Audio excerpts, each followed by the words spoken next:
like I was signed with WWE, but I was in OVW. And when the TV tapings were close to Louisville, they would have us drive out to them.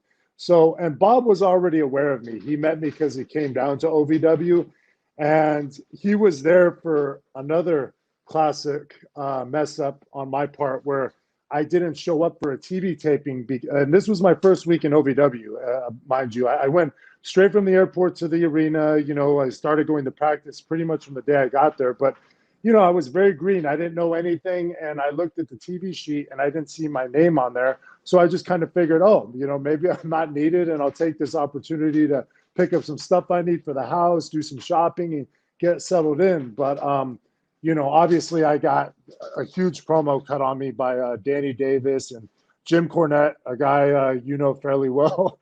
And and Bob Holly was there for that. So he didn't have a good taste in his mouth about me. It was just a bad move. But, I learned my lesson from it. But you fast forward to we were at a TV taping visiting, all of us and getting in the ring before the show, yada, yada, yada. And like I'm sure everybody else does that, shaking hands is a big thing in wrestling. It's a sign of respect, especially when you're a green guy and you're coming into the locker room and you got guys who've been there as long as Bob and JBL and all the veterans that were there in the time. I mean, like, let's face it. I mean, I grew up watching a lot of these guys. So the funny thing is I was more intimidated than anything else. I mean, I was only 20 years old at the time, and I'm thrust into, not guys that are from my class, but this is still all the guys, again, I grew up with. And Bob essentially just got mad because I walked into the locker room and he was having a conversation with three other guys. And I didn't shake his hand when I saw him that day, because I saw him